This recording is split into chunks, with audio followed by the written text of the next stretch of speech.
Retirement income versus retirement fund. Gandang araw po, ako po si RP, nag-gym po. So maganda pag-usapan natin yung retirement kasi lahat tayo nangangarap mag-retire. Maski ako, promise, gigil na ako mag-retire.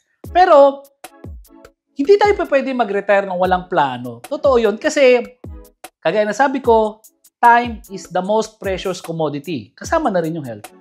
So, mahirap yan na malilipasan tayo ng panahon, hindi natin maibabalik yan. So, mahirap magkamali along the way. Kaya maganda nagpaplano tayo. So, kagaya ko, ikukwento ko sa inyo yung plano ko. So, doon sa mga nakapanood sa akin, sa ibang videos ko, so sabi ko, this year kasi, magpa-49 na ako. Next year, magpi-50. Pangarap ko talaga sa buhay na makapag-retire ng 50. Bakit? Kasi naniniwala ako na ang average lifespan ng isang tao is around 75 years old. Marami na akong kakilala na namatay below 75. Ang magulang ko, namatay 62. Okay. Maaga silang namatay, pero doon sa oras ng kamatayan nila, hindi sila namatay kagad. Nagkasakit pa muna sila. Ang tatay ko, 5 taon na nagkasakit bago namatay. 5 taon na nakaratay bago namatay. Ang punto ko, kung magre-retire ako ng 50 at ang average lifespan is 75, ilang taon ako? May 25 years na lang ako. Sa 25 years na yon, ilang taon ako mabubuhay ng malusog ako? At ilang taon ako mabubuhay ng may sakit ako? So ngayon, kung lalampas pa ng 50, kunyari lang, na malusog ako hanggang 65. Tapos 65 to 75, maaring unti-unti na ako nanghihina. So ibig sabihin, from 50 to 65, healthy life ko pa yan. Maswerte yan kung magagawa akong 15 years na healthy life. So isipin mo kapatid, paano hindi mo ma-appreciate yung panahon. Samantalang, kung 50 na ako ngayon, next year, ibig sabihin, may 15 years na lang ako na healthy life. Ibig sabihin, lumampas na ako sa mahigit kalahati ng buhay ko. Mas na-appreciate ko ngayon bawat oras, bawat minuto, bawat araw. Kasi alam kong hindi ko na maibabalik yon. Yung kalusugan ko, kabataan ko, hindi ko na maibabalik yon. So, kailangan ko pagplanuhan yon. Kasi, ayoko darating ang panahon na nakahimlay na ako sa deathbed ko, iisipin ko na pagsisisihan ko na nabuhay ako nang wala akong ginawa kundi magtrabaho at hindi ko ginawa yung mga bagay na gusto ko. So ito ngayon yun. Ano ba yung bagay na gusto ko? Matagal ko na talagang pangarap to na mabuhay sa isang lugar sa tabing dagat. Tapos, gusto ko lahat ng kakainin ko is huhulihin ko.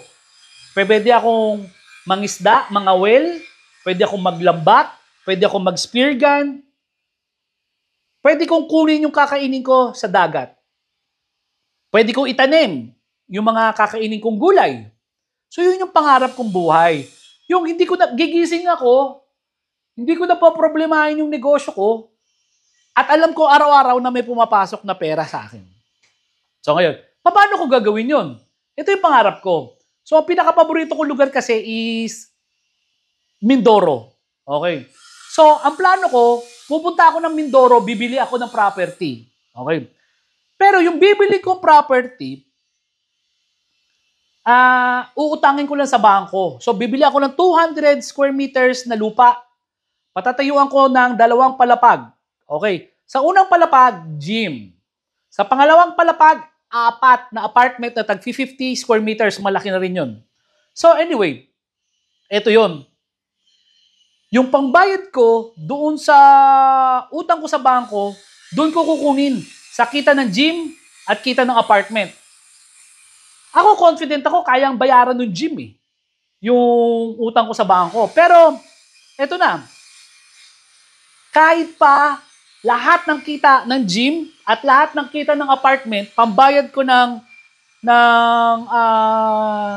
utang ko sa bangko, pwede ko nang ilabas. Kahit wala nang pumasok sa akin. Bakit? Dito papasok yung retirement income. Okay. Kasi, kahit hindi ako kumita dyan, meron akong ibang negosyo na kumikita kahit wala ako. Okay. So, by the time na magre-retire ako, ang projected ko is 6 na Gym Republic.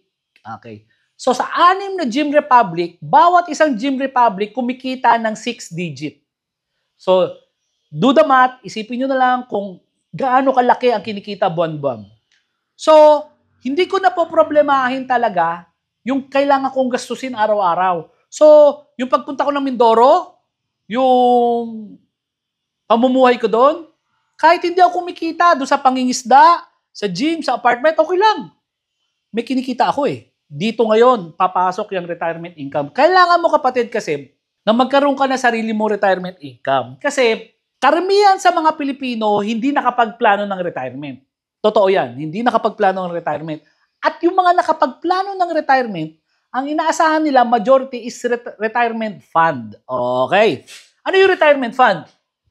So, retirement fund, it's either inipon mong pera yan or yan yung hinulugan mong SSS, GSIS, or insurance na makukuha mo yan once na tumigil ka na sa pagtatrabaho.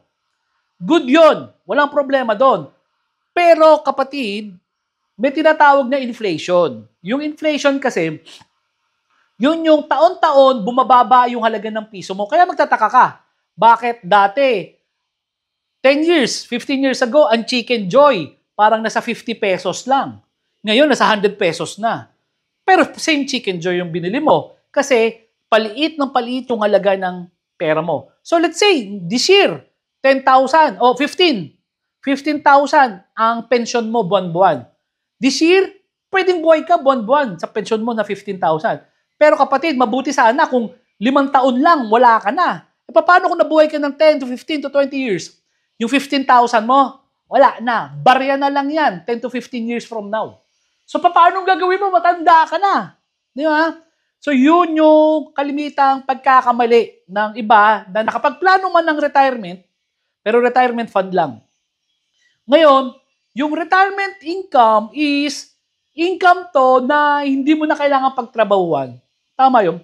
So, marami dyan, nag-i-invest sa mga passive income. Usually yan, katulad ako, may stocks ako sa Call Financial, sa COL. May investment ako sa mga REITs. So, buwan-buwan, may nakukuha ako dyan. Ngayon, hindi pa ako retired. So, buwan-buwan, may nakukuha ako dyan. So, kumikita yung pera ko, kahit hindi ko pinagtatrabuhan. Or pwede ka rin na magkaroon ng apartment. Pwede kang magkaroon ng, kunyari, pautang, whatever. Na ginagamit mo yung pera mo para kumita ng pera. Ako kasi, yung gym business, yung retirement income ko. Hindi kakainin ng gym business ang oras ko. Ang gym business, hindi ako alipin ng negosyong to. Hindi kagaya ng ibang business, alipin sila ng negosyo nila. So ngayon, kung alam mo lang yung sistema kung paano patatakbuhin yung gym business mo, pwede ako nandun sa tabing dagat, nakikita yan. So, dito kasi, may nakalatag na ako na sistema. Paano tatakbo yung gym business nang wala ako? Granting na na kulang yung sistema ko na yan. Kulang. May butas, may loophole. Pwede ako kumuha ng isang tao na babayaran ko para gawin yung trabaho ko. Okay. Ito, hindi mahirap isipin to, pero lang kung matigas yung hindi mo lalawakan yung pangunawa mo. Yung nasirang Henry C., sa tingin nyo ba yayaman si Henry C. kung hindi siya kumuha ng mga tao na mas magaling pa sa kanya para patakbuhin yung SM, patakbuhin yung BDO, patakbuhin yung SMDC, at iba pa. Kailangan lang niyang kumuha, magbayad ng mga tao na mas magaling pa sa kanya. Totoo yan.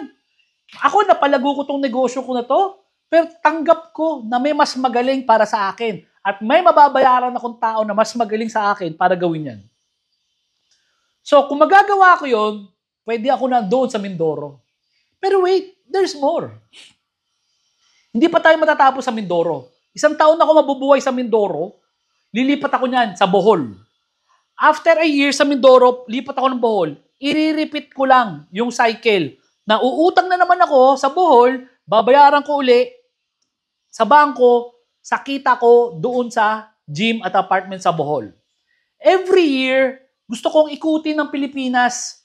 After Bohol, Palawan. After Palawan, pwede ako na sa Cebu, etc. etc. So again, kung sinasabi ko na 65 years yung healthy na life ko, ibig sabihin, sa 15 years, naka-15 na lugar ako. Kung sa 15 years, naka-15 na lugar ako, 15 na properties yung naipon ko. Doon lang sa simpleng sistema na meron ako. Hindi ako naglabas ng pera. Biro mo, kumikita ngayon yung naiwan kong Gym Republic, maaring napagyaman ng mga anak ko, maaring napalago nila, o maaring doon na lang sila, pero kumikita na yon. Pero bukod doon, isipin mo, yung 15 na properties na naipon ko sa 15 years, nang nagpapakasarap ako sa buhay. Maraming tao nakapagpundar ng mga kanilang ari-arian habang nagtatrabaho. Pero bibihirang tao ang nakakapagpundar ng property nila nang hindi nila pinaghihirapan at na-enjoy nila yung buhay nila. So, kung kanya-kanya tayong pangarap. Pero ang pangarap ko, simple lang. Gusto ko tumira sa tabing dagat, gusto ko manghuli ng isda, manisid ng isda, magtanim sa bakuran ko. Yun lang. Hindi ko na poproblemahin yung pera. Kasi yung pera, meron akong retirement income. Pero may retirement fund din ako. Diba? So I hope kapatid, ma-appreciate nyo yung content ko na yon. Kasi ito yung mga sinasabi ko na mga experience ko sa buhay na i-share ko sa inyo. Kaya hindi ko to hindi ko to nabasa sa kahit saang libro. Ito experience ko yan. Pero malaking bagay din naman magbasa ka ng libro. Tapos, kung total, sinubaybayan mo na ako ng matagal na panahon dito sa Gym Depot, next year na magre-retire ako, abangan nyo yung RP Lifestyle channel ko. Yung pinapaliwanag ko tuwing umaga, yung routine ko na magbubukas ako ng gym, gaano ko kasimple na nakatambay lang sa gym, manguhuli ng isda, etc. etc. Ako po si RP ng Gym Depot. Magandang araw po.